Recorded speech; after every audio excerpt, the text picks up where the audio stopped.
This is like what made me feel like I'm teaching math still. These type of lessons. I've been working on project-based learning for 10 years now, and I've never been able to design something like this. Even like the math heavy parts, they were willing to collaborate with each other and do the math because they weren't doing it on their own. I'm seeing kids excited to teach their friends, and I'm seeing kids receptive because they trust their friends. Having it in that context where it's actually exciting and engaging makes a huge difference in their willingness to participate.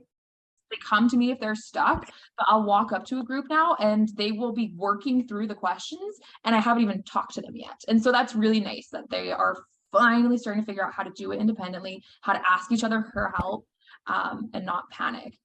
After the initial shock of, oh my God, my teacher's just like, good luck. They got into it and they have become more resilient and better problem solvers through that process. All the students stayed engaged the whole time. It allows me to teach the way I really want to teach.